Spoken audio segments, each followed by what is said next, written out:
विश्वामित्र जी कहते हैं रघुनंदन इस पर कृपा करो। तो मानो भगवान पूछना चाहते हैं गुरुदेव क्यों मैं इस पर कृपा करूं? मेरी कृपा की पात्रता इसके अंदर है?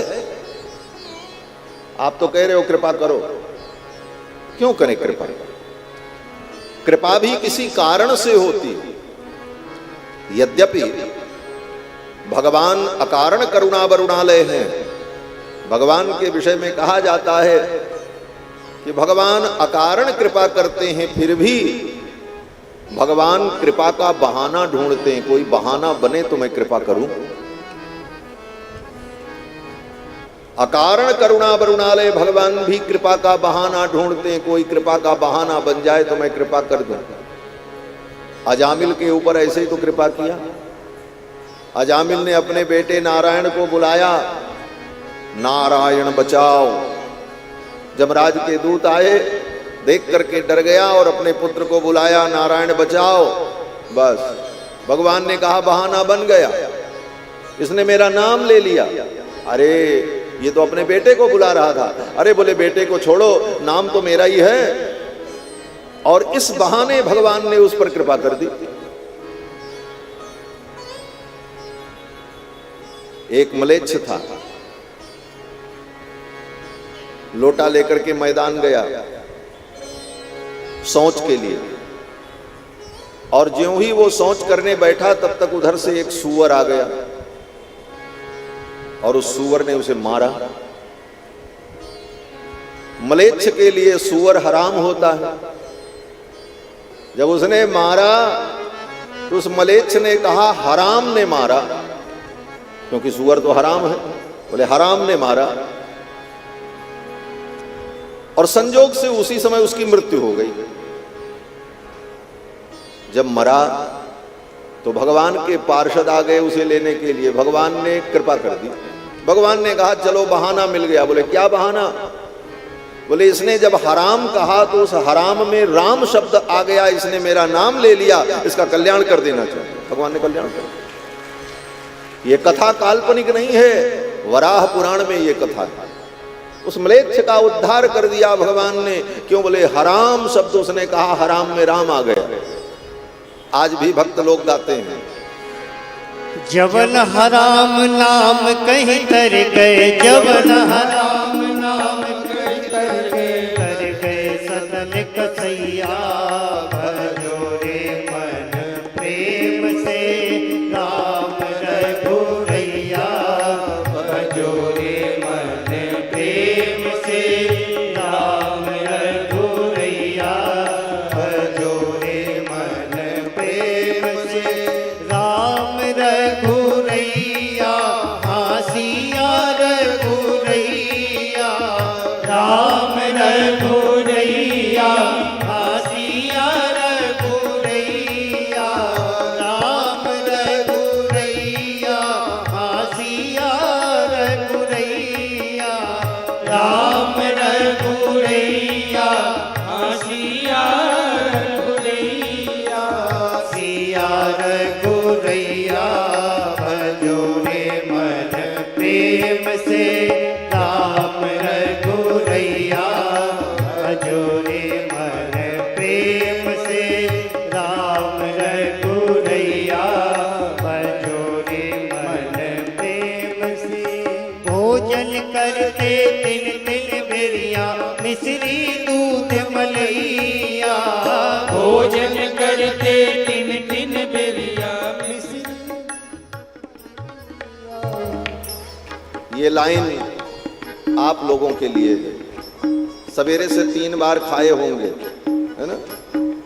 सवेरे उठते ही 8-9 बजे खूब चकाचक एक थाली नाश्ता किए होंगे, दोपहर में भी खाए होंगे, फिर सोचे होंगे कथा में चल रहे हैं 4 घंटे बैठना है, लाओ कुछ खा ले, 2-4 मिठाई दबा करके आए होंगे। हाँ। सवेरे से शाम तक 3 बार खाते हैं और माल छानते हैं। और महाराज जी के यहाँ तो खूब भंडारा भी चल रहा है, यज्ञ में सब माल छान रहे। अब कीर्तन करना हुआ तो मुंह से आवाज भी नहीं निकल रही है। संत कहते हैं भोजन करते तिन तिन बिरिया मिश्री दूध मलैया। भोजन करते तिन तिन बिरिया मिश्री दूध मलैया।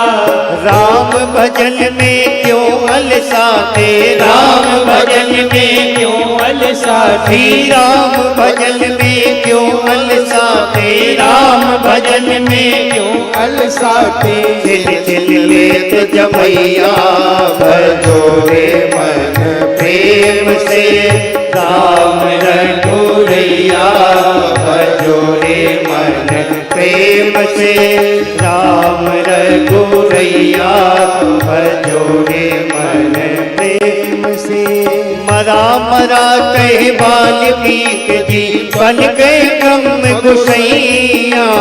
मरा मरा कहे वाल्मीकि जी बन गए ब्रह्म गोसैया।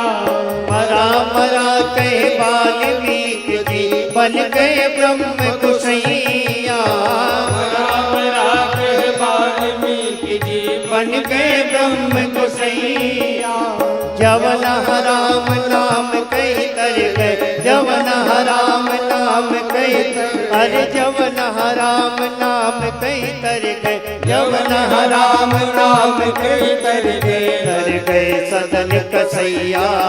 भजो रे मन प्रेम से, राम रघुरैया भजो रे मन प्रेम से, राम रघुरैया भजो रे मन प्रेम से। झूठे वेद से सबरी तर गई बिछा पुराण चटैया। झूठे वेद से सबरी तर गई बिछा पुराण चटैया। झूठे वेद से सबरी तर गई बिछा पुराण चटैया। झूठे बैर से सवेरी तर गए बिछा पुराण चटैया।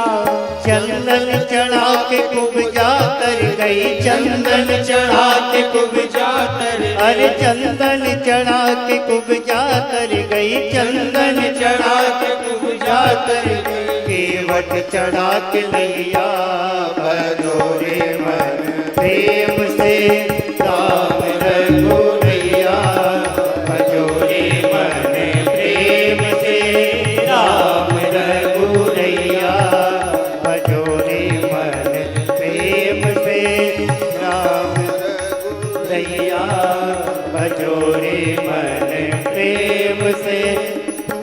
पड़ा के गणिका तर गई, घना चरा के गैया।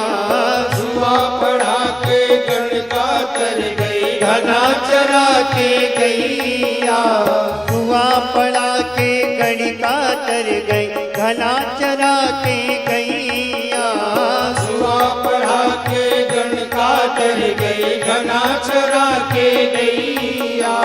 खिचड़ी खिला खिला के तर गई, खिचड़ी खिला खिला के तर गई, अरे खिचड़ी खिला खिला के तर गई, खिचड़ी खिला खिला के तर गई। कर्मा बन गई मैया भजो रे मन प्रेम से, राम रघुरैया भजो रे मन प्रेम से, राम रघुरैया, राम रघुरैया हासिया रघुरैया, राम रघुरैया होशिया रघुरैया। राम रघुरैया हासिया रघुरैया। राम रघुरैया होशिया रघुरैया।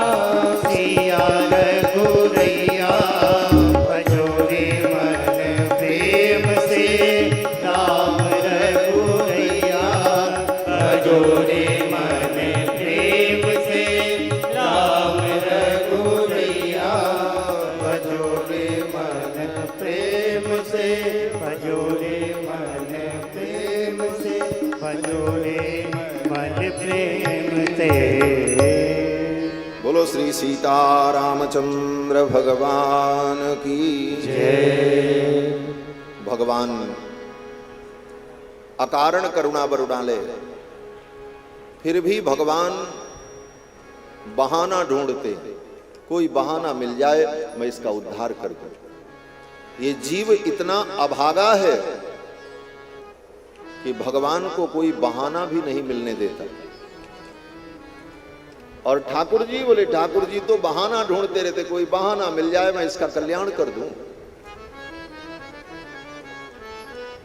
गणिका का उद्धार भगवान ने कैसे कर दिया? कोई गणिका भजन कर रही थी क्या? गणिका अपने तोते को पढ़ा रही थी, पट्टू सीताराम कहो। लोग तोते को सिखाते हैं ना बोलना। अपने तोते को सिखा रही थी, पट्टू सीताराम कहो, पट्टू सीताराम कहो। और उसको सीताराम सिखाते सिखाते उसी का सीताराम हो गया, कल्याण कर दिया भगवान। बहाना पा गया भगवान। बहाना ढूंढते हैं, कोई बहाना मिल जाए तो मैं इसका उद्धार करूं। विश्वामित्र जी ने कहा, कृपा करहु रघुवीर, हे रघुनंदन इस पर कृपा करो। भगवान ने मन में सोचा, किस बहाने कृपा करूं? तो विश्वामित्र जी ने कहा, एक बहाना ढूंढ रहे हो राम, यहां 5 कारण विद्यमान हैं, रघुनंदन इस पर कृपा करो। कौन कौन से कारण? विश्वामित्र जी ने कहा, गौतम नारी। पहले तो ये महर्षि गौतम की पत्नी है, सप्तर्षियों में श्रेष्ठ महर्षि गौतम की पत्नी है। ऐसे महात्मा की पत्नी होने के कारण ये कृपा की पात्रा है। महर्षि गौतम के कारण आप इस पर कृपा करो, पहला कारण। दूसरा कारण बोले, श्राप बस, ये शापित है बेचारी, इसको शाप मिला हुआ, ये दुखी है इसलिए इस पर कृपा करो। दूसरा कारण, उपल देह धरि धीर, ये पत्थर के शरीर को धारण करके बड़ी दुख भोग रहे, इसलिए इस पर कृपा करो। लेकिन इतना दुख भोगने के बाद भी इसने अपना धैर्य नहीं छोड़ा। जिसके जीवन में धैर्य होता है, ठाकुर की उस पर कृपा होती है। विश्वामित्र जी कहते हैं, लाखों वर्षों से ये पड़ी है, इसका धैर्य देखो हे रघुनंदन, अब तो इस पर कृपा करो। कितनी ये धीर है। गौतम नारी श्राप बस उपल देह धरि धीर। और 5वीं विशेषता क्या है? विश्वामित्र जी कहते हैं, चरण कमल रज चाहती, ये आपके चरण कमल रज को चाहती, आपके चरण कमल रज का ये आश्रय चाहती है, आप इस पर कृपा करो। कृपा करहु रघुवीर। भगवान प्रसन्न हो गए और गुरुदेव की आज्ञा मान करके भगवान ने अहिल्या का उद्धार किया। कैसे उद्धार किया? अब ये अहिल्या की कथा पुराणों में अनेक प्रकार से, अलग अलग पुराणों में अलग अलग प्रकार से, कई प्रकार से ये कथा है। श्रीमद् वाल्मीकि रामायण में तो ऐसा वर्णन है कि अहिल्या उसी आश्रम में थी, लेकिन किसी को दिखाई नहीं पड़ रही थी। अदृश्या सर्वभूतानां, समस्त प्राणियों से अदृश्य होकर के रहती थी। और उसके उद्धार के लिए महर्षि गौतम ने कहा था, यदा त्वेतद् वनं घोरं रामो दशरथात्मजः, जिस दिन इस वन में दशरथ नंदन राम आएंगे,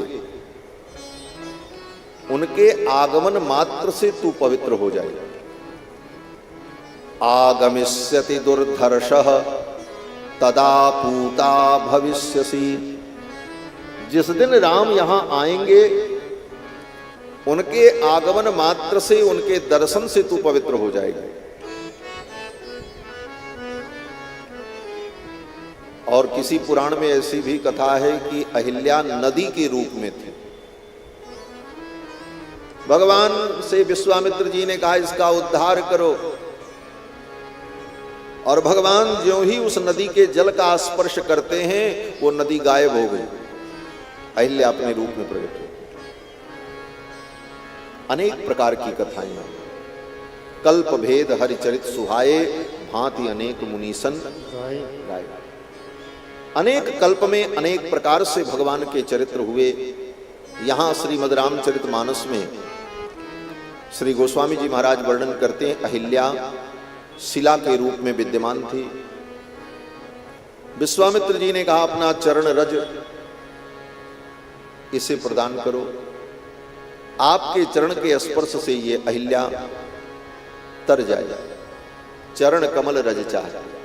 गुरु की आज्ञा हुई। यद्यपि राम जी को संकोच हुआ। क्या संकोच? बोले राम जी ने मन में सोचा ये भले शिला है, लेकिन है तो महर्षि गौतम की पत्नी, है तो शिला, शिला के रूप में दिख रही है, लेकिन है तो महर्षि गौतम की पत्नी और ब्राह्मणी है, ऋषि की पत्नी है। और मैं अपने पैरों से, अपने चरण से एक ब्राह्मणी का स्पर्श करूं, ये तो मर्यादा नहीं। शास्त्र को, ग्रंथ को, भगवान की प्रतिमा को, ब्राह्मण को, गौ को पैर से स्पर्श नहीं करना चाहिए। बहुत से लोग गांव में करते हैं, गाय बैठी है, उठाना हुआ तो पैर से ठोकर मारते हैं, महापाप है हमारा। गौ, ब्राह्मण, ग्रंथ, प्रतिमा, इनका पैर से स्पर्श करना अपराध माना। गुरुदेव ने तो कह दिया राम चरण कमल रज चाहती, अपने चरणों का स्पर्श करो, इसका उद्धार हो। राम जी बड़े धर्म संकट में पड़ गए, क्या करें। एक ब्राह्मणी को अपने चरण से छुएं, ये भी मर्यादा नहीं, और गुरु जी की बात न माने, बोले ये भी मर्यादा बिगड़ जाएगी। आज्ञा गुरुणाम अविचारणीया, गुरु की आज्ञा में विचार नहीं करना चाहिए। गुरु जी जो कह दें आंख बंद करके कर डालो। भगवान श्री राम को बड़ा संकोच हुआ, लेकिन अब गुरु जी की आज्ञा तो सर्वोपरि है। फिर गुरु जी की आज्ञा मान करके भगवान ने अपने चरण से अहिल्या का स्पर्श किया, उस शिला का, और ज्यों ही भगवान ने शिला का स्पर्श किया वो शिला गायब हो गई और अहिल्या अपने दिव्य रूप में प्रकट हो गई। और फिर अहिल्या ने भगवान की बड़ी सुंदर स्तुति की।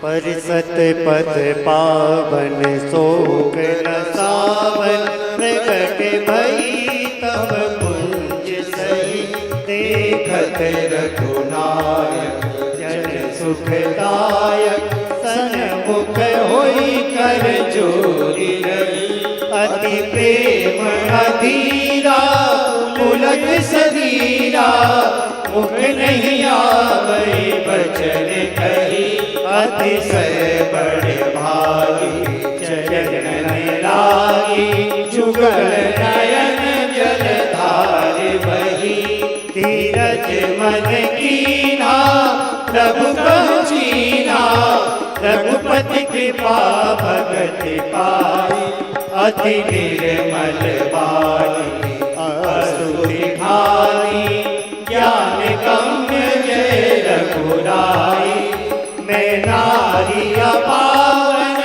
प्रभु जग पावन, रावण पूजन सुखदाई, राजीव विलोचन भव भय मोचन, पाहि पाहि शरण आई, मुनि श्राप जो दीना अति भग कीना, परम अनुग्रह में माना, देखो बलि लोचन हरि भव मोचन, हरि लाभ शंकर जाना, बिनती प्रभु मोरी मैं मति भोरी, नाथ न मांगो बर आना, पद कमल परागा रस अनुरागा, मम मन मधु में करे पाना, यही पद सुर सरिता पुनीता प्रकट भई शिव शीस धरि सोई पद पंकज जिहि पूजत अज मम सिर धरे उत्पाल हरि यही भांति सिधारी गौतम नारी बार बार हरि चरण पर जो मति मन भावा सो वर पावा कै पति लोक आनंद भरी पर सत पद पावर सत पद पावर सत पद पावर परसत पद पावन शोक नसावन प्रगट भई तप कुंज सही। समस्त शोक संताप का हरण करने वाले भगवान के चरण का जब स्पर्श हुआ, अहिल्या अपने दिव्य रूप में प्रकट हुई और अहिल्या ने भगवान से प्रार्थना की और कहा, प्रभु मैं तो नारी हूं, मैं नारी अपावन प्रभु जग पावन। मैं तो स्त्री हूं, अपावन हूं, लेकिन आप तो सारे जगत को पावन करने वाले हैं। नाथ मैं पतित हूं और आप पतित पावन हो। आपके चरणों को पाकर के मैं आज धन्य हो गई और आज मुझे लग रहा है कि मेरे पति महर्षि गौतम ने जो मुझे शाप दिया ना, आहा बहुत अच्छा किया। उस समय तो जब शाप दिया तो मुझे दुख लगा कि मुझे शाप दे दिया, लेकिन आज मुझे अनुभव हो रहा है कि मेरे पति ने जो मुझे शाप दिया बहुत अच्छा था। शाप दिया अच्छा किया, बोले हां, अगर वो शाप न देते तो आप कहां हमको मिलते। उनका शाप ही तो था जिस कारण से आप मेरा उद्धार करने के लिए यहां आए, इसलिए उस शाप को भी मैं वरदान मानती हूं। अहिल्या ने यही कहा, मुनि श्राप जो दीना अति भल कीना परम अनुग्रह में माना। अहिल्या ने कहा, मुनि शाप जो दीना अति भल कीना परम अनुग्रह में माना। उन्होंने तो मेरे ऊपर अनुग्रह कर दिया। अच्छा, भगवान ने कहा, अब क्या चाहती हो बोलो। अहिल्या ने कहा, महाराज मैं तो विनती प्रभु मोरी मैं मति भोरी। मैं तो बहुत ज्यादा कुछ नहीं जानती हूं, मैं मति भोरी। नाथ न मांगो बर आना, मैं कोई और वरदान नहीं चाहती। मेरी तो एक इच्छा है, पद कमल परागा रस अनुरागा मम मन मधुप करे पाना। मेरा मन आपके चरण कमल के पराग का रसपान करे, आपके चरणों में मैं रहूं। किसी ने कहा, भगवान से मांगना चाहिए था मैं अपने पति के चरण में पहुंच जाऊं, महर्षि गौतम के चरण में पहुंच जाऊं। लेकिन अहिल्या कहती हैं कि पद कमल परागा रस अनुरागा मम मन मधुप करे पाना। मैं तो आपके चरणों के रस का पान करूं मधुप बनकर। क्यों? बोले अहिल्या जानती हैं मैं अपने पति को ढूंढने कहां जाऊं, मेरे पति महर्षि गौतम कहां होंगे, किस लोक में होंगे, किस तीर्थ में होंगे, कहां कहां मैं उनको ढूंढूंगी।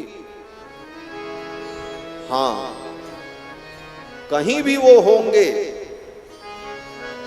तो राम जी के चरणों में ही हमें मिलेंगे। क्यों? बोले मुनि महात्माओं का स्वभाव होता है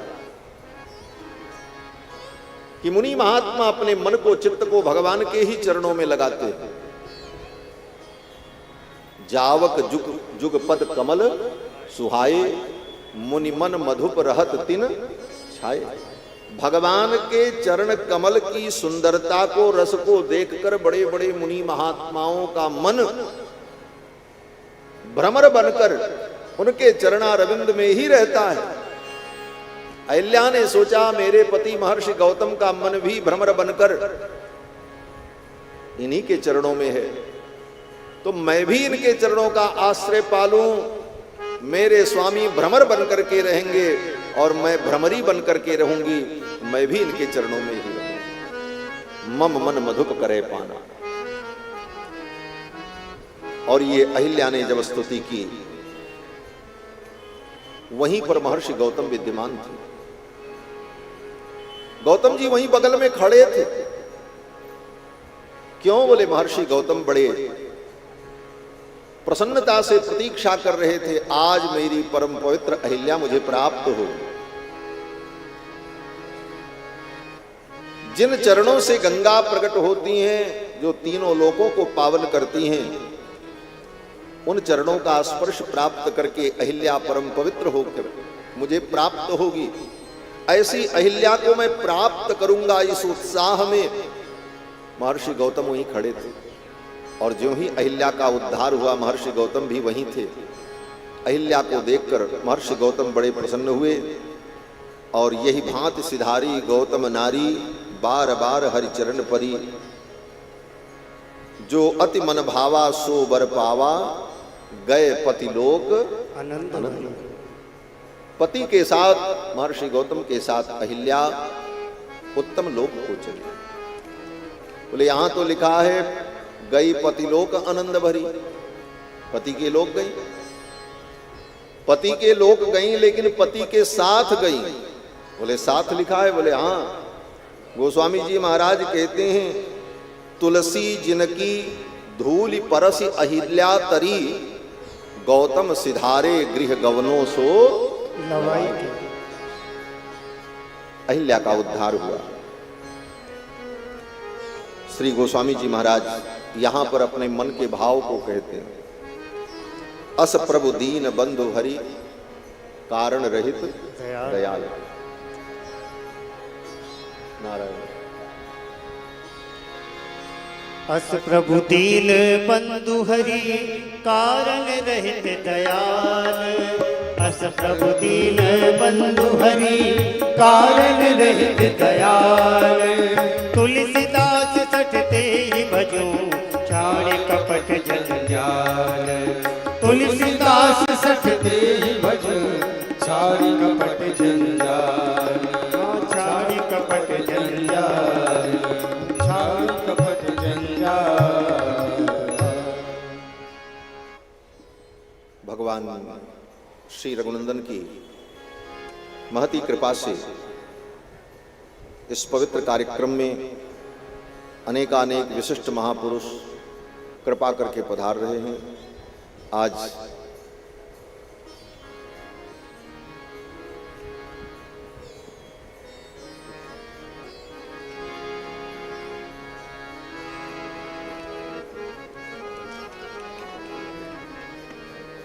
नारायणा नारायणा, हे लक्ष्मी रमणा नारायणा। नारायणा नारायणा, हे लक्ष्मी रमणा नारायणा। नारायणा नारायणा, हे लक्ष्मी रमणा नारायणा। नारायणा नारायणा, हे लक्ष्मी रमणा नारायणा।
नारायण हे लक्ष्मी रमणा नारायण नारायण नारायण हे लक्ष्मी रमणा नारायण नारायण नारायण हे लक्ष्मी रमणा नारायण नारायण नारायण हे लक्ष्मी रमणा नारायण नारायण नारायण हे लक्ष्मी रमणा नारायण हे लक्ष्मी रमणा नारायण हे लक्ष्मी रमणा श्री सीतारामचंद्र भगवान की आज के सत्र में भगवत कृपा से संत महापुरुषों का विशिष्ट आगमन हुआ। हमारी अयोध्या के श्री हनुमानगढ़ी स्थान के गद्दी नसीन पूर्व गद्दी नसीन महंत श्री रमेश दास जी महाराज के कृपा पात्र श्री संदीप दास जी महाराज, जो हमारे बड़े ही सुहृद हैं और एक प्रकार से हमारे गुरु भ्राता भी हैं। जिन गुरु से आपने वेद पढ़ा उन्हीं गुरु जी के चरणों में हम लोगों ने भी कुछ पढ़ा। इस संबंध के कारण हमारे गुरु भ्राता श्री संदीप दास जी महाराज, जो कि बेगूसराय में आपके पास के जनपद में महंत पद पर प्रतिष्ठित हैं, महामंडलेश्वर श्री शंकर दास जी महाराज सूजा स्थान के जो पीठाधिपति हैं, और आपके साथ में अनेकानेक संत भागवत भगवत भक्त वृंद पधारे हैं। आप सभी का स्वागत अभिनंदन। और श्री नवीन दास जी महाराज, आप भी कृपा करके पधारे हैं। आप सभी लोगों से निवेदन कि 2 मिनट के लिए मंच पर आ जाएं और माल्यार्पण हो जाए और फिर आगे की चर्चा होगी। श्री सीतारामचंद्र भगवान की जय। जानकी जीवन नीलमणि।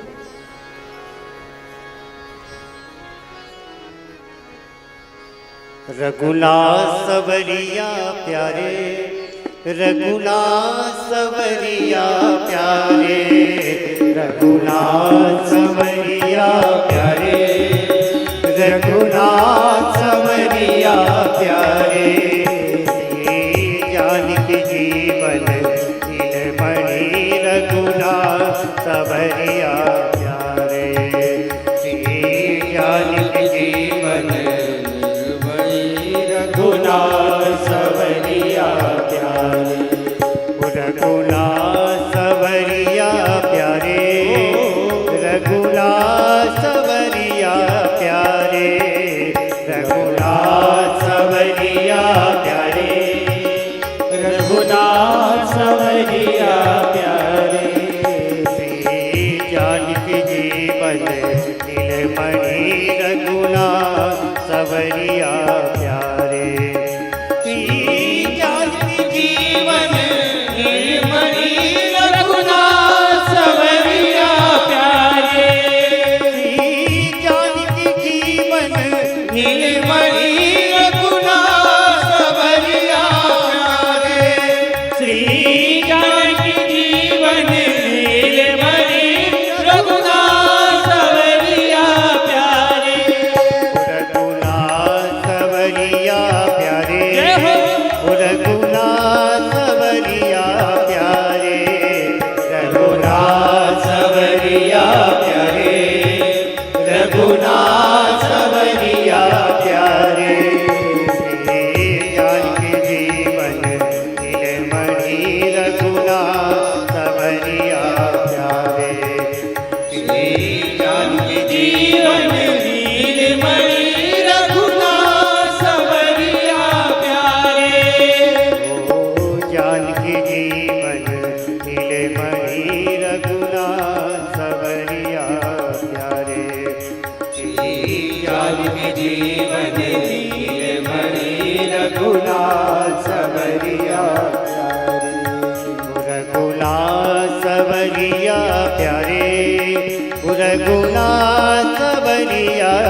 प्यारे रघुनाथ सवरिया प्यारे रघुनाथ सवरिया प्यारे रघुनाथ सवरिया प्यारे ओ रघुनाथ सवरिया प्यारे रघुनाथ सवरिया प्यारे रघुनाथ सवरिया प्यारे श्री जानकी जीवन नीलमणि रघुनाथ सवरिया प्यारे श्री जानकी जीवन निर्मणि रघुनाथ सवरिया प्यारे श्री जानकी जीवन नीलमणि रघुनाथ सवरिया प्यारे श्री जानकी जीवन नीलमणि रघुनाथ सवरिया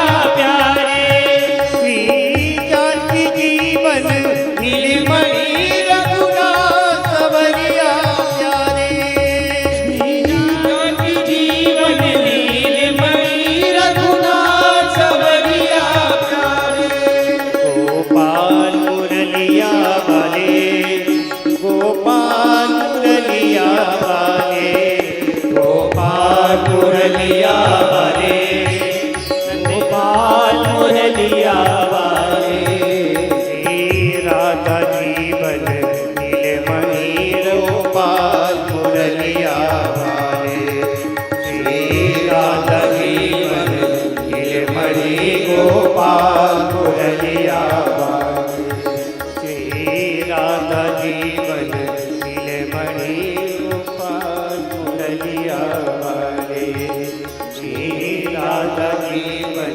नीलमणि गोपाल मुरलिया वाले श्री जानकी जीवन नीलमणि रघुनाथ सवरिया प्यारे श्री जानकी जीवन नीलमणि रघुनाथ सवरिया बोलो श्री सीतारामचंद्र भगवान की जय। भगवान श्री रघुनंदन ने अहिल्या का उद्धार किया और अहिल्या का उद्धार करने के पश्चात भगवान कहां जाते हैं? बोले अहिल्या का उद्धार करने के बाद भगवान गंगा स्नान करने के लिए जाते। चले राम लक्ष्मण मुनि संगा, गए जहां जग पावनी गंगा। क्यों? तो कहते हैं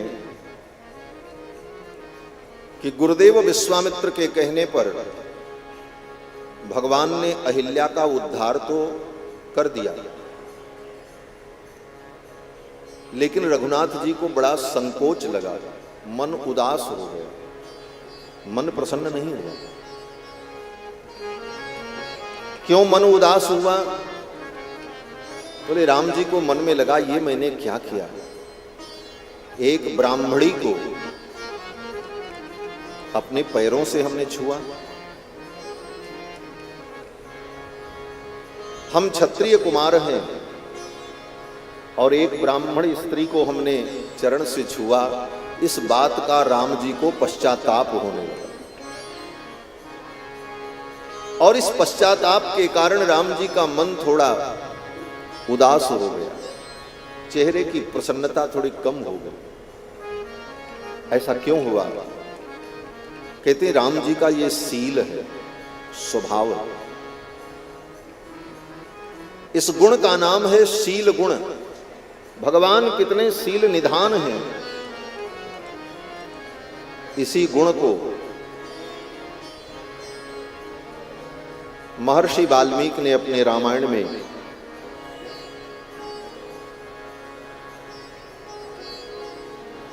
नारायण नारायण श्री सीताराम श्री सीता जाने दिए, आराम से बैठे।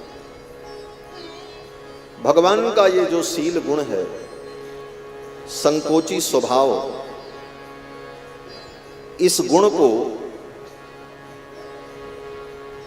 भक्तों ने सर्वश्रेष्ठ और प्रधान गुण के रूप में स्वीकार किया।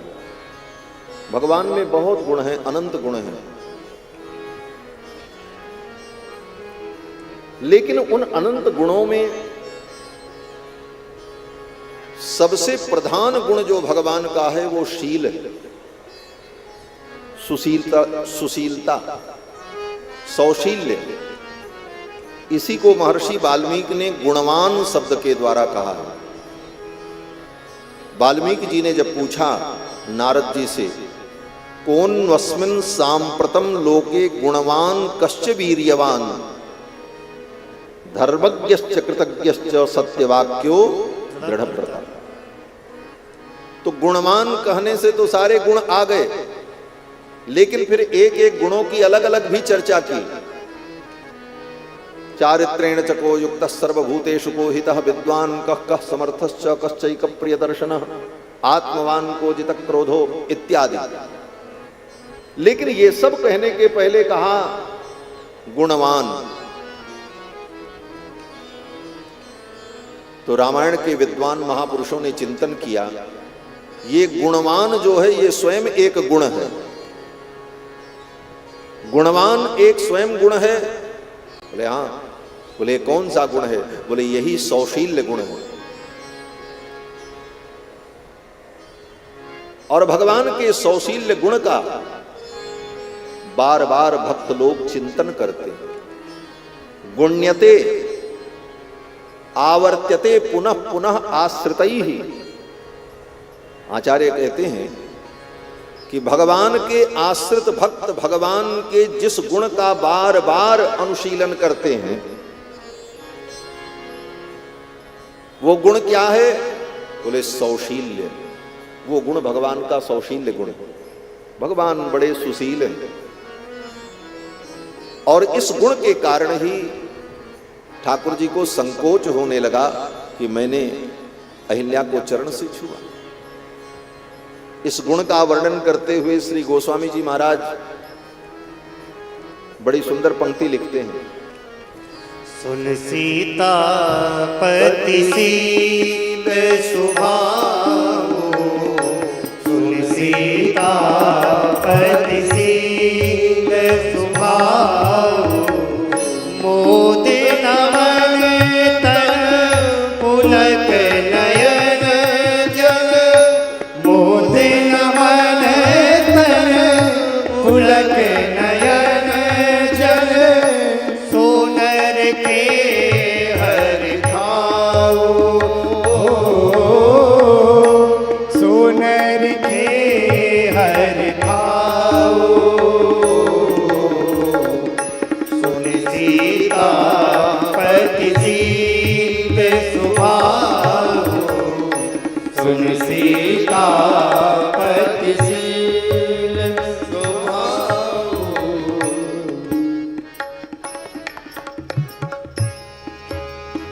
भगवान का ये शील अहिल्या का उद्धार किया। यहां पर भगवान का शील गुण प्रकट हो रहा है। हमारे पूज्य आचार्य चरण कहते थे कि कथा क्या है? ये कोई राजा रानी का इतिहास मात्र नहीं है कि ये उनके बेटा हुए, वो उनके बाप थे, वो उनके भाई थे, ऐसी ऐसी घटना हुई। ये बात तो सामान्यतः सबको मालूम है। फिर कथा क्या है? कहते हैं कथा के विभिन्न प्रसंगों में भगवान के विविध गुणों का जो प्रकाश है उसका नाम कथा है। भगवान कितने बड़े वीर हैं, भगवान कितने सुशील हैं, भगवान कितने दयालु हैं, भगवान कितने कृपालु हैं। भगवान के इन दिव्य गुणों का तत्त लीलाओं में जो प्रकाश होता है वही वास्तव में भगवान की कथा का तत्व है और वही तत्व अनुभव किया जाता है। अहिल्या के उद्धार में भगवान की कृपा का तो अनुभव हुआ और इसके पश्चात भगवान के शील गुण का अनुभव हुआ। भगवान को बड़ा संकोच हुआ। अहिल्या का उद्धार किया इस बात का गर्व नहीं हुआ। दूसरा आदमी होता तो छाती तान करके चलता। देखो, चरण से छू दिया और तुरंत स्त्री प्रकट हो गई। लाखों वर्षों से जो दुख भोग रही थी उसका दुख दूर हो गया। लेकिन राम जी को इस बात का गर्व नहीं हुआ, अपितु इस बात का राम जी को संकोच हुआ कि मैंने इस ब्राह्मणी को अपने चरण से छुआ। शिला साप संताप विगत भई, शिला साप संताप विगत भई, परिषद पावन पाऊ, परिषद पावन पाऊ। तई सुगति सो नहिर हरस हिय, दई सुगति सो नहिर हरस हिय, चरण छुए को पछताऊ, चरण छुए को पछताऊ।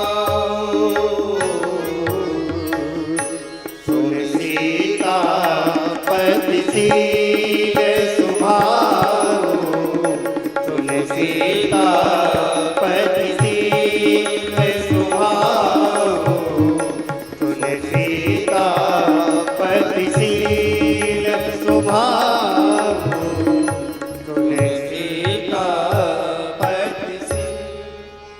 ये रघुनंदन का सील है।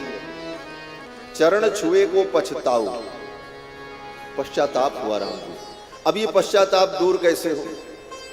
आपको अगर लगे कि हमने कुछ अच्छा नहीं किया और ये सोचकर मन में पश्चाताप हो, तो उस पश्चाताप को दूर करने का उपाय क्या है? बोले सत्कर्म करो, गंगा स्नान करो, दान करो, कथा श्रवण करो, संतों का दर्शन करो, तो आपके मन का पश्चाताप दूर होगा। अहिल्या को चरण से छुआ राम जी ने, इस बात का जब पश्चाताप हुआ तो अब ये पश्चाताप दूर कैसे हो?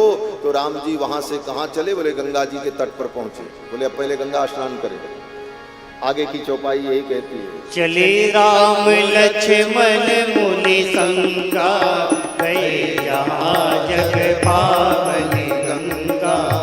चले राम लक्ष्मण मुनि संगा, गए जहाँ जग पावन गंगा। गाति सुन सब कथा सुनाई, यही प्रकार सुर सरी मैयाई।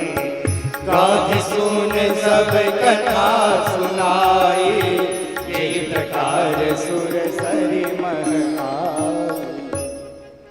राम जी गंगा के तट पर पहुंचे, गंगा का दर्शन किया, गंगा के प्राकट्य की कथा सुनी। गंगा के दर्शन से और कथा श्रवण करने से व्यक्ति का पश्चाताप दूर हो जाता है। राम जी ने गंगा जी का दर्शन किया और गाध सून सब कथा सुनाई। विश्वामित्र जी ने कथा सुनाई, राम जी ने सुना, और फिर इसके बाद बोले फिर गंगा स्नान किया। तब प्रभु ऋषि समेत नहाए और विविध दान महिदेवन आए। गंगा स्नान किया और गंगा स्नान करने के बाद वहां गंगा के तट पर जो ब्राह्मण थे, पुरोहित थे, उन ब्राह्मणों को, पुरोहितों को भगवान श्री रघुनंदन ने विविध प्रकार की वस्तुओं का दान किया। गंगा दर्शन, कथा श्रवण, गंगा स्नान, ब्राह्मणों को दान, ये सारे सत्कर्म जब राम जी ने किए तो उनका मन प्रसन्न हो गया, मन की उदासी चली गई, पश्चाताप दूर हो गया। आगे की चौपाई में गोस्वामी जी वर्णन करते हैं, भगवान हर्षित हो गए और प्रसन्न होकर के मिथिला के लिए चल पड़े। हर्ष चले मुनि वृंद सहाया, वेग विदेह नगर निराया। हर्ष चले मुनि वृंद सहाया, वेग विदेह नगर निराया।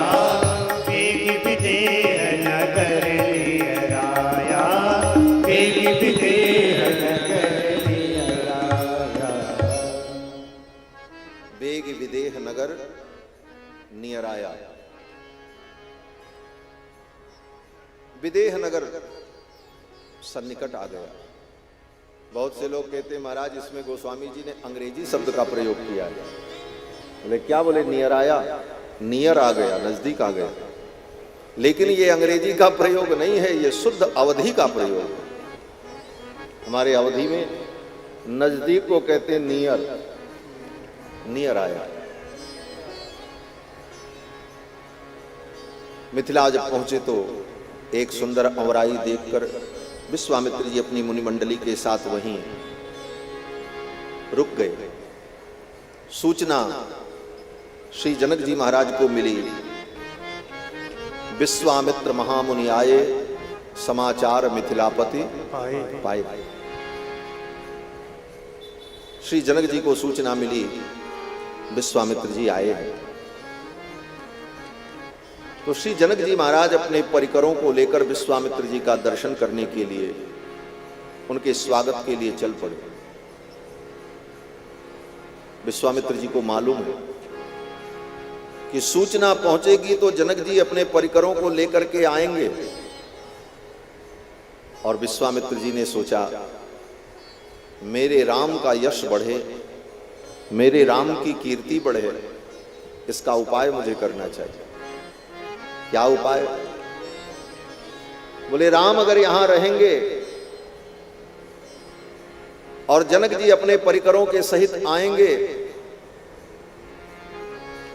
तो राम जी पहले से बैठे रहेंगे, उन्हें देख लेंगे, वो भी बैठ जाएंगे। लेकिन विश्वामित्र जी ने सोचा नहीं, अभी मैं राम को कहीं भेज दूं थोड़ी दूर, थोड़ी देर के लिए। विश्वामित्र जी ने राम लक्ष्मण से कहा बेटा जरा घूम लो थोड़ा, बगीचा कितना सुंदर है। राम जी ने कहा ठीक है। राम लक्ष्मण दोनों भाई बगीचा में घूमने चले गए। ये विश्वामित्र जी की योजना थी कि जनक जी जब अपने परिकर के साथ आ जाएं, दंडवत प्रणाम कुशल क्षेम हो जाए, और जब जनक जी महाराज अपने परिकरों के साथ बैठ जाएं, सब लोग स्थिर हो जाएं, तब राम जी यहां जब आएंगे तब लोग देखेंगे आखिर ये कौन है। और तब मैं अपने राम को जब अपने सन्निकट बैठाऊंगा तो मेरे राम का वैभव लोगों को पता चलेगा कि ये सौभाग्यशाली कौन है जिनको विश्वामित्र जैसे महर्षि इतना स्नेह देते, विश्वामित्र के स्नेह भाजन हैं, ये कौन हो सकते हैं। फिर तो राम जी को देखकर सबको परम उत्साह होगा। इसलिए विश्वामित्र जी ने राम लक्ष्मण को फुलवारी देखने के लिए भेज दी, और इधर जनक जी महाराज अपने परिकरों को लेकर के आ गए। जनक जी जब आए तो जनक जी ने विश्वामित्र जी के चरणों में प्रणाम किया, कुशल प्रश्न किया। कुशल प्रश्न कही 12 विश्वामित्र जी ने जनक जी से कुशल प्रश्न किया। यह भी एक समझने की बात। क्या चौपाई है? कुशल प्रश्न कही 12 विश्वामित्र ने पई बैठारा। कुशल प्रश्न कही 12 विश्वामित्र ने पई बैठारा। जनक जी आए, प्रणाम किया, विश्वामित्र जी ने आशीर्वाद दिया और जनक जी का कुशल पूछा। राजन आप कुशल से हो, आपका राज्य व्यवस्थित चल रहा है? जनक जी ने कहा प्रभु सब आपकी कृपा। विश्वामित्र जी ने कहा विराजो। तब जनक जी बैठे। जनक जी ने विश्वामित्र जी से कुशल नहीं पूछा। जनक जी ने नहीं पूछा कि महाराज आप ठीक हो, कब आए, कैसे आए। बोले ना, क्यों? बोले ये शिष्टाचार नहीं। अपने से श्रेष्ठ जनों का कुशल पूछना ये शिष्टाचार नहीं माना जाता। बड़े लोग छोटों का कुशल पूछते हैं। अब कोई चेला आवे और गुरुजी से कहे गुरुजी आप ठीक हो, अब ये चेला का धर्म है कि वो पूछे कि गुरुजी आप ठीक हो। अरे गुरुजी तो ठीक हैं, गुरु की कृपा से तुम ठीक हो। वो तुमसे पूछे तुम ठीक हो, आनंद से हो, और चेला ही गुरुजी से पूछे कि आप ठीक हो, तबीयत ठीक है? अरे नहीं, ये शिष्टाचार नहीं। श्रीमद् भागवत में वर्णन है, सनकादिक जब महाराज पृथु के यहां पहुंचे तो भगवान पृथु ने उनका स्वागत किया और भगवान पृथु ने हाथ जोड़ करके कहा, भगवान भवत् सुकुशल प्रश्न आत्मारामोपि निश्चित। आप जैसे आत्माराम पूर्ण काम परम निष्काम पुरुष से कुशल समाचार पूछना यह शिष्टाचार नहीं होगा। आपकी कृपा से हम कुशल से। इसीलिए जनक जी महाराज से विश्वामित्र जी ने कुशल पूछा और निकट बैठाया। और जब बैठे विश्वामित्र जी के निकट जनक जी महाराज अपने परिकरों के सहित, तब तक उसी समय राम जी आ गए।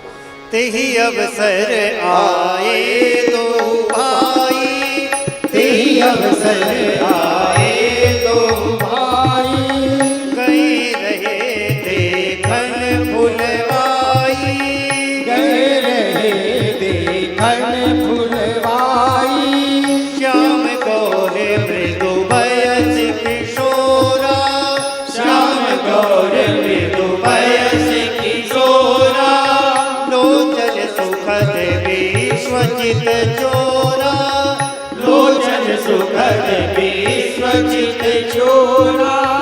उठे सकल जब रघुपति आए, उठे सकल जब रघुपति आए, विश्वामित्र निकट बैठाए, विश्वामित्र निकट बैठाए, भय सब सुखी देख दो भ्राता, भय सब सुखी देख दो भ्राता।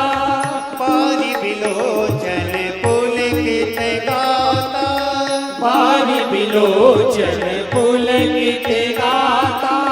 तेहि अवसर आए दो भाई, तेहि अवसर आए दो भाई। उसी समय राम लक्ष्मण दोनों भाई आए। और जब दोनों आए तो जितने लोग वहां बैठे थे विश्वामित्र जी को छोड़कर, यहां तक कि श्री जनक जी महाराज, उनके पुरोहित सतानंद जी, सब उठ करके खड़े हो गए। बिना कहे उठे सकल जब रघुपति आए, रघुपति आए। और यही विश्वामित्र जी चाहते थे। विश्वामित्र जी की योजना यही थी और वो योजना सफल हुई। विश्वामित्र जी चाहते थे मेरे राम जब आवे तो मेरे राम के सम्मान में सब उठ करके खड़े हो जाएं, कहना न पड़े। यही तो गौरव है महाराज। श्रेष्ठ पुरुष आकर के बैठ जाएं और फिर बाकी लोग आवे, और जिसको जहां जगह मिले बैठ जाए, कोई किसी को न देखे, बोले उसका कोई मतलब है? मतलब तो तब है कि लोग आकर के बैठ जाएं, अपना स्थान ग्रहण कर लें, तब श्रेष्ठ पुरुष पधारें, तब उन्हें देखकर लोग अपने स्थान से उठ करके खड़े हों और उनका अभिनंदन करें, तब उन श्रेष्ठ पुरुष का गौरव प्रकट होता है। भगवान श्री राम आए, सभी उठ करके खड़े हुए।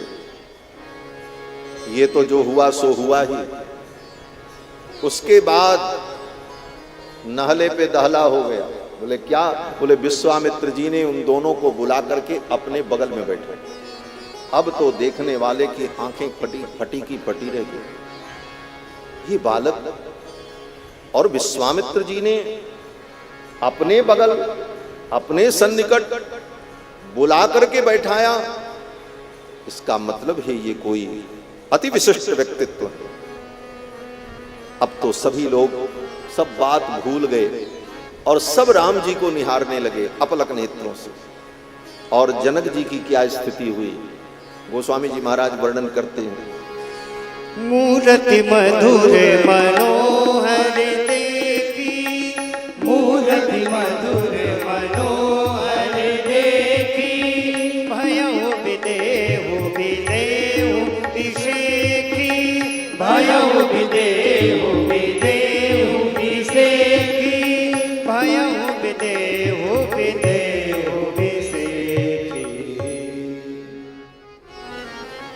मूरति मधुर मनोहर देखी।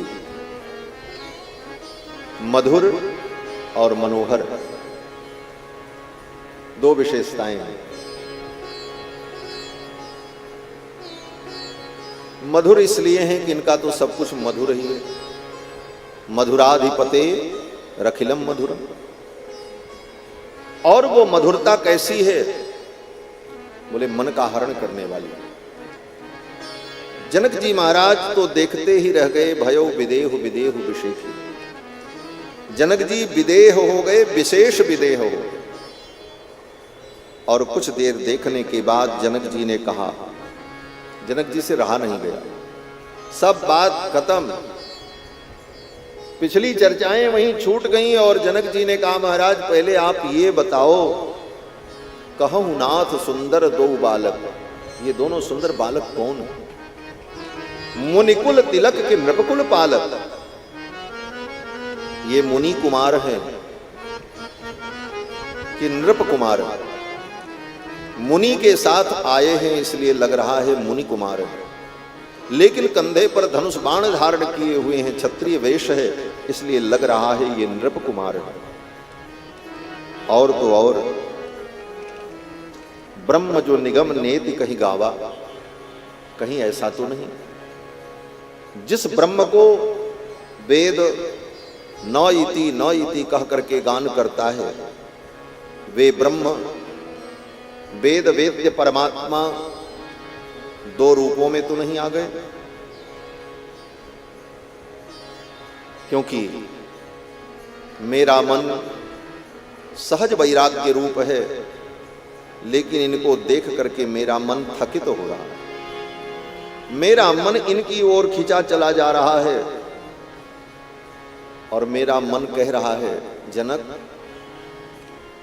जिस ब्रह्म का तुम चिंतन करते हो, निर्गुण निराकार निर्विकार शुद्ध बुद्ध कूटस्थ ब्रह्म का, उस ब्रह्म को छोड़ो,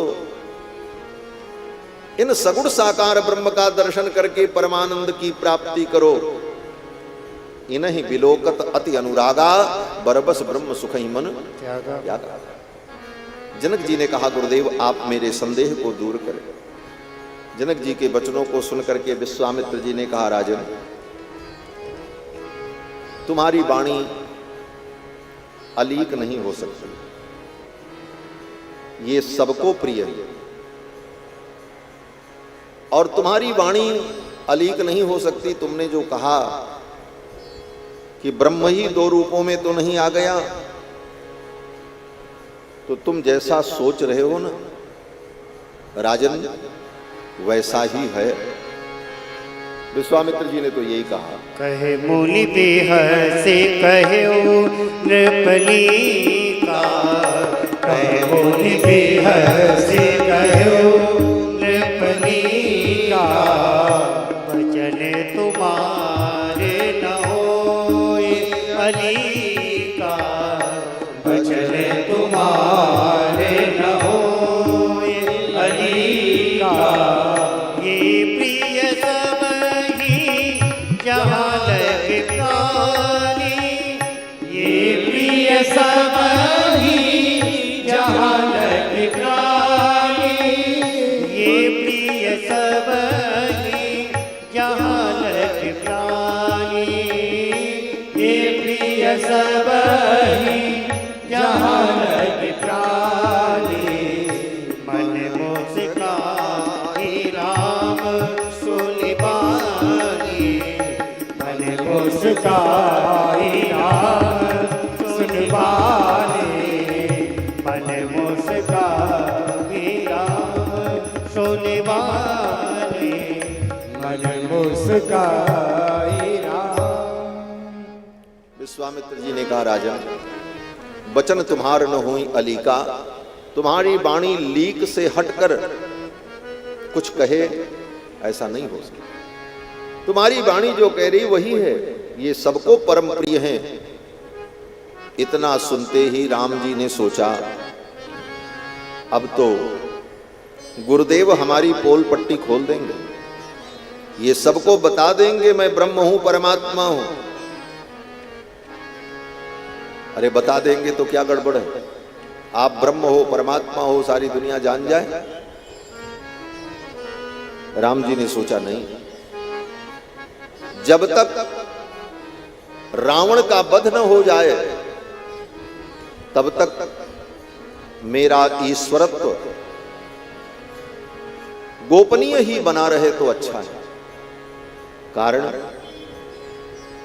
बोले कारण ये है कि रावण वध के पहले अगर सारी दुनिया को ये पता चल गया कि राम जी परब्रह्म परमात्मा भगवान नारायण के अवतार हैं, तो रावण के वध में बाधा उत्पन्न हो जाएगी। क्या बाधा उत्पन्न होगी? राम जी जब रावण को मारने जाएंगे तो रावण छाती ठोक करके खड़ा हो जाएगा। रावण कहेगा, राम तुम मुझे नहीं मार सकते।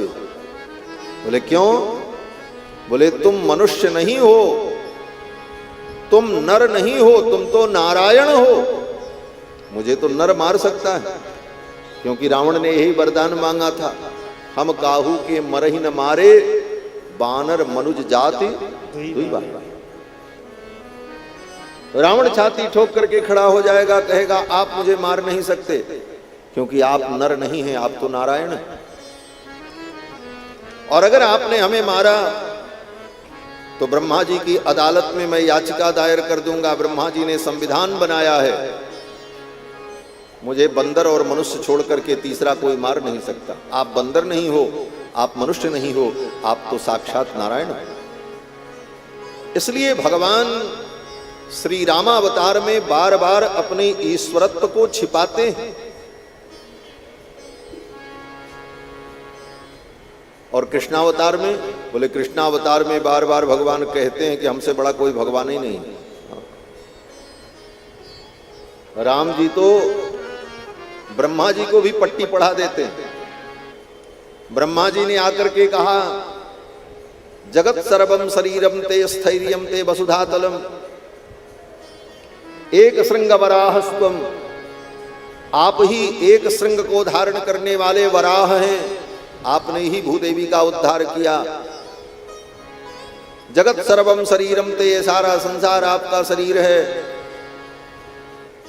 आप साक्षात नारायण हैं। तो भगवान ब्रह्मा जी से कहते हैं, ब्रह्मा जी ये सब बात मैं नहीं जानता, आप जानो, लेकिन अगर हमसे पूछो कि हम कौन हैं। ब्रह्मा जी ने कहा, आप कौन हैं, आप ही बताओ।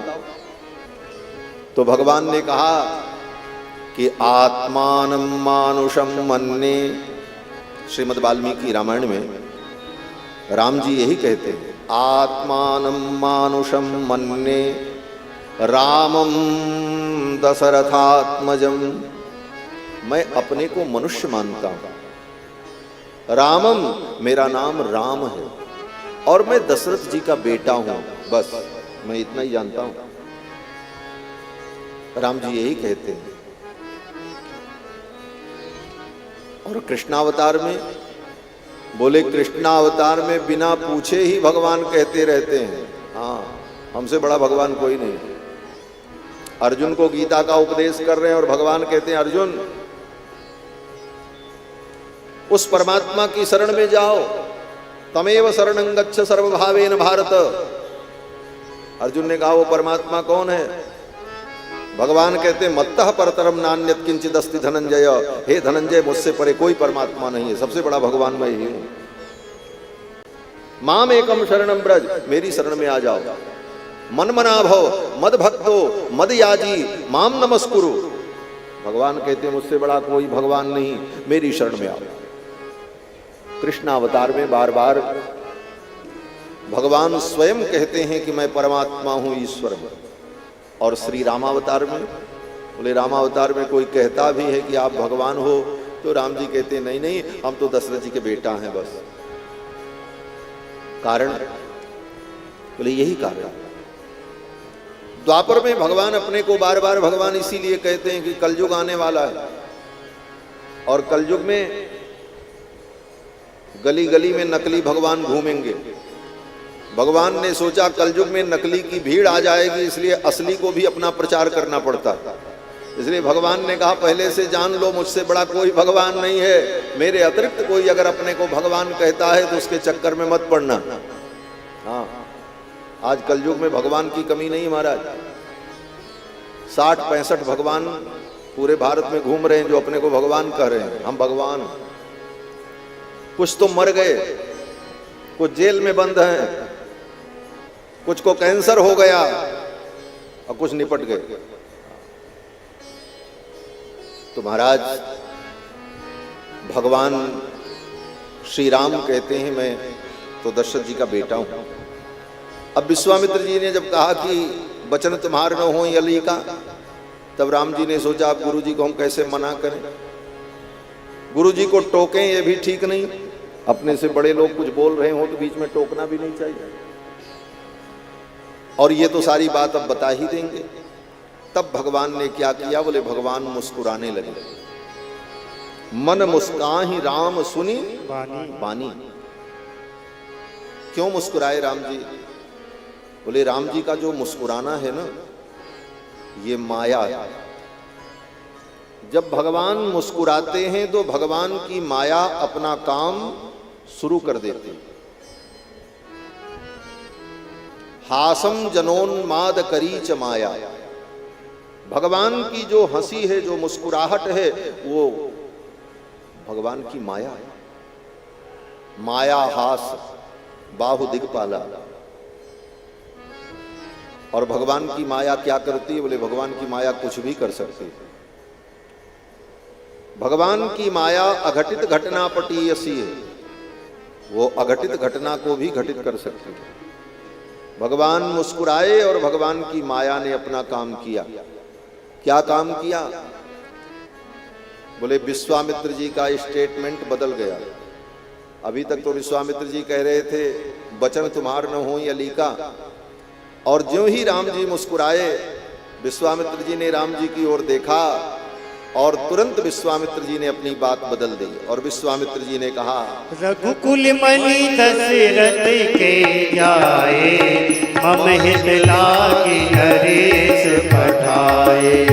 रघुकुल मणि दशरथ के जाए, मम हित लागी नरेश पठाए। मम हित लागी नरेश पठाए। मम हित लागी नरेश पठाए। रघुकुल मणि दशरथ के जाए। ये अयोध्या के राजा दशरथ के पुत्र हैं। और कैसे पुत्र हैं? बोले जाए, दशरथ जी ने इनको जन्माया है। दशरथ के जाए और मम हित लागी नरेश पठाए। मेरे कार्य के लिए इनके पिताजी ने इनको भेजा है और मेरा काम करने के लिए आए हैं। और इन्होंने यज्ञ की रक्षा की और अब यहां यज्ञ का दर्शन करने आए। जनक जी महाराज बड़े प्रसन्न हुए। विश्वामित्र जी के लिए, उनकी मुनि मंडली के लिए सुंदर रहने का स्थान दिया। सुंदर सदन सुखद सब काला। सभी काल में, सभी ऋतु में जो सुखदायी हो ऐसा सुंदर आवास प्रदान किया और सारी व्यवस्था प्रदान की। और फिर जनक जी महाराज अपने परिकरों को लेकर के महल पधारे। इधर श्री लक्ष्मण जी के मन में भाव आया कि मिथिला नगर में मैं आया हूं, थोड़ा मिथिला नगर घूम लूं। लखन हृदय लालसा बिसेखी, जाई जनकपुर आइए देखी। जनकपुर देखने की इच्छा हुई। किसको? बोले लक्ष्मण जी को। राम जी को नहीं हुई, लक्ष्मण जी को। कारण? बोले राम जी ब्रह्म हैं, लक्ष्मण जी बोले जीव हैं। ये संपूर्ण चिद विलास, अनंत अनंत ब्रह्मांड और अनंत अनंत ब्रह्मांड के अनंत अनंत नगर,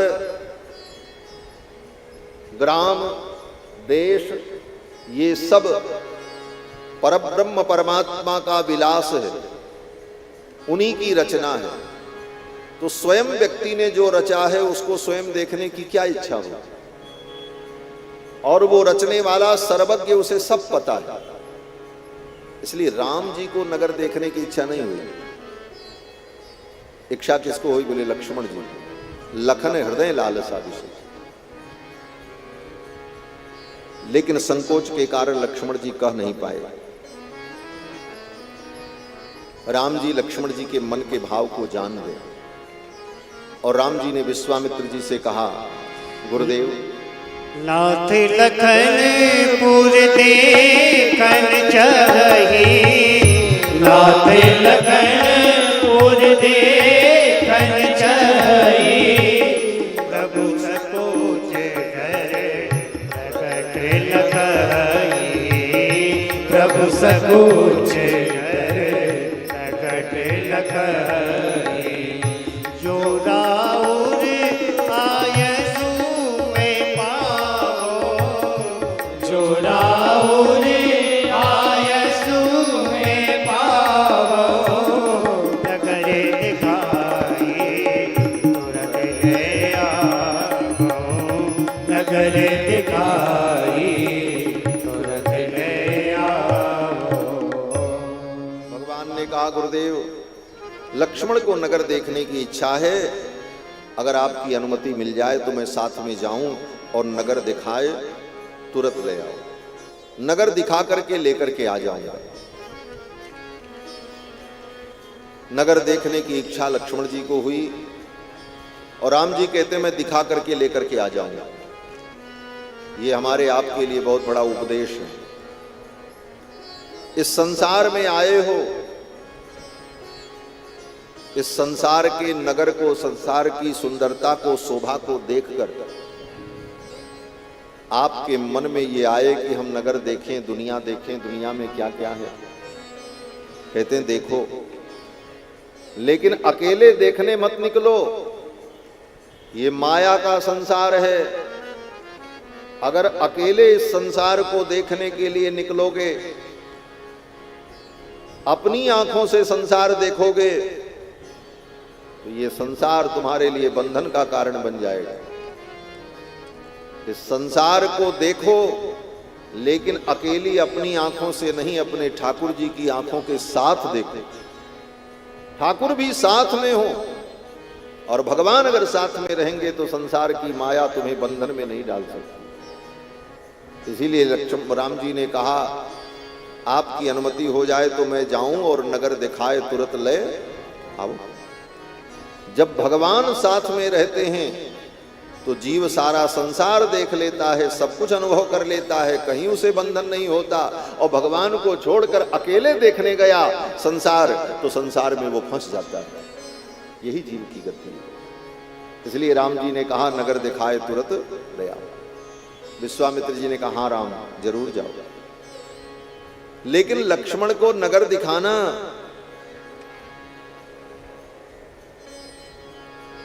लेकिन नगर वासियों को भी कुछ लाभ मिले। बोले क्या लाभ मिले? विश्वामित्र जी कहते हैं, राम, अपने सुंदर स्वरूप का दर्शन करा करके मिथिला वासियों को भी सुख देना।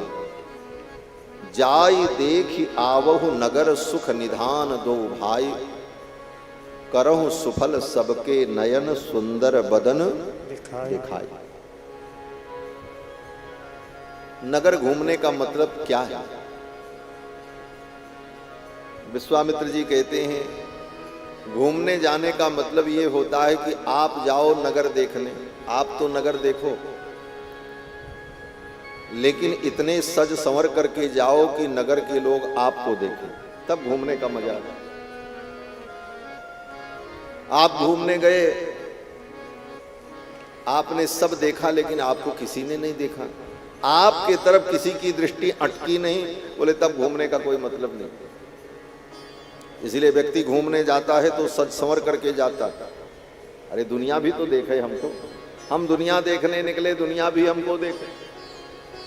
विश्वामित्र जी ने कहा, जाई देखी आवहु नगर सुख निधान दो भाई, करहु सुफल सबके नयन सुंदर बदन दिखाई।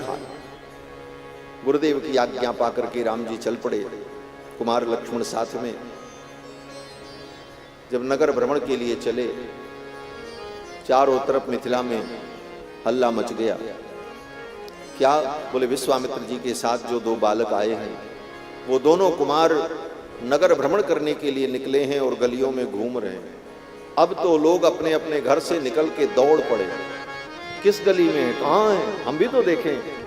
चारों तरफ बाल वृद्ध वनिता सब दौड़ पड़े राम जी का दर्शन करने के लिए। धाये धाम काम सब त्यागी, मनोहु रंक निधि लूटन लागी। जैसे रंक दरिद्र धन पा जाए तो लूटने के लिए दौड़ पड़ता है, उसी प्रकार मिथिलावासी राम जी के दर्शन को पाने के लिए दौड़ पड़े। धाये धाम काम सब त्यागी, मनहु रंक निधि लूटन लागे। जो घर की बधूटियां थीं वो अपने अपने गवाक्ष पर खिड़कियों पर बैठ गईं और निहारने लगी, राम जी इधर से जाएं तो मैं दर्शन कर लूं। जुबती भवन जरोकन लागी। अब भगवान मिथिला की गलियों में जब घूमने लगे, सखियां ऊपर से पुष्प की वर्षा करती हैं। मिथिला के सखा बालक राम जी के अगल बगल सब चल रहे हैं और सब बता रहे हैं। राम जी पूछ रहे हैं ये कौन सी जगह है, तो सब बता रहे हैं महाराज ये अमुक मंडप है, इस जगह का ये नाम है, यहाँ पर ये होने वाला है, यहाँ की ये तैयारी चल रही है। सब मिथिला के बालक राम जी को परिचय देते और इस प्रकार भगवान श्री राम कुमार लक्ष्मण मिथिला के नगर में घूमते। लोग आए राम जी को लूटने के लिए। धाये धाम काम सब त्यागी, मनोहु रंक निधि लूटन लागी। लेकिन राम जी ने अपनी मोहिनी का ऐसा विस्तार किया कि जो लूटने आए थे वो खुद लुट गए। हाँ, आए थे लूटने और स्वयं लुट गए। क्या हुआ? हमारे प्रेमी संत कहते हैं कि मिथिला की गली में जब राम जी घूम रहे थे, क्या शान चाल अलबेली है गजलाज रहे मस्ते मस्ते। क्या शान चाल अलबेली है गजलाज रहे मस्ते मस्ते। जिन देखा तिनके चित्त रतन अनमोल बिके सस्ते सस्ते। रस रूप माधुरी बरसत हैं सखी जात चले रस्ते रस्ते। राम लला नृपनंदन ने दिल लूट लिया हंसते हंसते। हंसते हंसते राम जी ने सबके चित्त को चुरा लिया और सभी सखियां मिथिला की यही कहने लगी, कहु सखी कस अस को तनुधारी, जो न मोह यह रूप निहारी। कहो सखी अस को तनुधारी, कहो सखी अस को तनुधारी, जो न मोह यह रूप निहारी, जो न मोह यह रूप निहारी। को सप्रेम बोली मृदुबानी, को सप्रेम बोली मृदुबानी, जो मैं सुना सुनहु सयानी, जो मैं सुना सुनहु सयानी। ये दो दशरथ के हैं डोटा, ये दो दशरथ के डोटा। बाल मरालिन के कल जोटा, बाल मरालन के कल जोटा। मुनि कौशिक मख के रखवारे, मुनि कौशिक मख के रखवारे। जिन रन अजर निशाचर मारे, जिन रन अजर निशाचर मारे। श्याम गाते कर कंज बिलोचन, श्याम गाते कर कंज बिलोचन। जो मारीच सो भुज मधुमोचन, जो मारीच सो भुज मधुमोचन। सखियों ने भगवान के रूप माधुरी का वर्णन किया। और सखियों के मन में भाव उत्पन्न हुआ, आज तो इनका दर्शन हमको हो रहा है, फिर तो ये चले जाएंगे, फिर इनका दर्शन हमें कैसे होगा। तो एक सखी ने कहा, अरे सखी, हमारे महाराज जनक जी बेटी जानकी का स्वयंवर कर रहे हैं, अगर ये हमारे जानकी के दुल्हा हो जाते तो हमारे मिथिला के मेहमान हो जाते, और जब मिथिला के मेहमान हो जाएं तो इस बहाने ही इनको बार बार आना पड़ेगा, क्योंकि मिथिला से संबंध हो जाएगा, और ये बार बार मिथिला आएंगे तो हमको भी दर्शन मिलता रहेगा।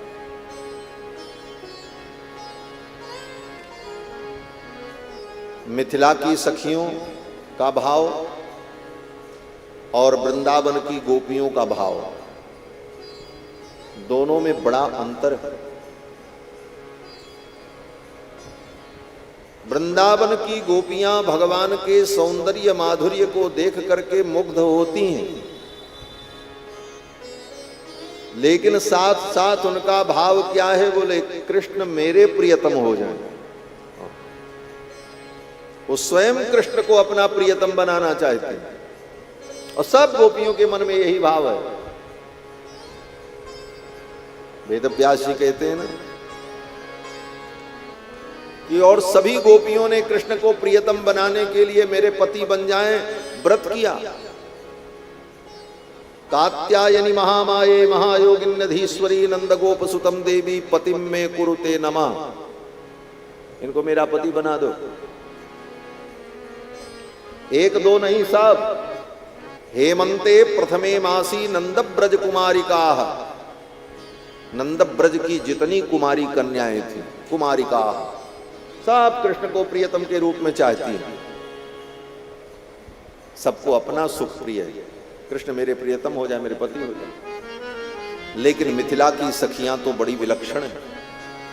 मिथिला की सखियां राम जी को अपना पति नहीं बनाना चाहती। मिथिला की सखियां कहती ये तो हमारे किशोरी जी के पति हो जाए, हम तो इनकी दासी बनी रहे और इसी बहाने हमको इनका दर्शन होता है।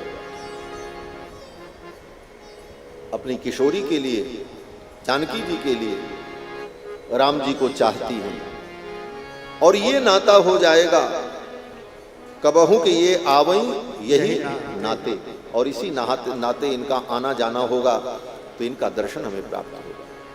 फिर तो महाराज भगवान नगर घूम करके आए, और जब पहुंचे तो संध्या वंदन किया। सायंकाल की बेला थी। निस प्रवेश मुनि आयस दीना, सबही संध्या वंदन कीना। राम लक्ष्मण ने और विश्वामित्र जी के साथ आए हुए मुनि महात्माओं ने संध्या वंदन किया। जो राम जी का भक्त होगा वो संध्या वंदन जरूर करेगा। लोग कहते हैं महाराज हम तो राम जी के भक्त हैं, हम कर्मकांड उंड नहीं करते। बोले तुम भक्त नहीं हो, तुम दुष्ट हो। जो राम जी का सच्चा भक्त होगा वो वेद शास्त्र की मर्यादा का कभी उल्लंघन नहीं कर सकता। क्यों? बोले राम जी ने नहीं किया और तुम राम जी के नाम पर मर्यादाओं का उल्लंघन करने चले हो। जो राम जी का सच्चा भक्त होगा वो संध्या करेगा, गायत्री जप करेगा, अपने कर्मानुष्ठान में निरत रहेगा। यही तो राम जी का आदर्श है। राम जी की बनाई मर्यादा का वो पालन करेगा। और स्वयं भगवान भी यही कहते हैं, श्रुति स्मृति ममई वाग्ये। वेद और स्मृति ये भगवान की आज्ञा है। भगवान किसी को प्रत्यक्ष आकर के आज्ञा नहीं देते। भगवान आकर के एक एक व्यक्ति का हाथ पकड़ करके कहें तुम ये करो, तुम ये करो, बोले ऐसा नहीं होता, ये संभव भी नहीं है। बोले तो किसको क्या करना चाहिए? बोले भगवान ने एक बार ही अपनी आज्ञा दे दी। वो आज्ञा क्या है? बोले श्रुति और स्मृति। श्रुति स्मृति ममई वाक्ये, भगवान कहते हैं श्रुति स्मृति मेरी आज्ञा है। यस्ताम उल्लंघ्य वर्तते, और जो व्यक्ति मेरी इस आज्ञा का उल्लंघन करके आचरण करता है, आज्ञा छेदी, भगवान कहते हैं वो मेरी आज्ञा का उच्छेद कर रहा है। ममद्रोही, वो मुझसे द्रोह कर रहा है। मद भक्तोपि न वैष्णव, वो मेरी भक्ति भले कर रहा है लेकिन वो वैष्णव नहीं है। श्रुति स्मृति ममई वाक्ये यस्ताम उल्लंघ्य वर्तते आज्ञा छेदी ममद्रोही मद भक्तोपि न वैष्णव। इसलिए भगवान के भक्त को भगवान की बनाई हुई मर्यादा का सतत पालन करना चाहिए। सबही संध्या वंदन कीने और फिर विश्वामित्र जी महाराज जब शयन करने गए तो राम जी और लक्ष्मण दोनों भाई उनका चरण दबाते हैं। महाराज मुनिवर शयन कीन तब जाए, मुनिवर शयन कीन तब जाए, लगे चरण चापन दो भाई, लगे चरण चापन दो भाई, मुनिवर शयन कीन तब जाए, मुनिवर शयन कीन तब जाए। विश्वामित्र जी जब शयन करने गए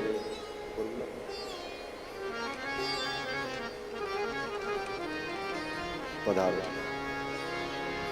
श्री सीतारामचंद्र भगवान की जय।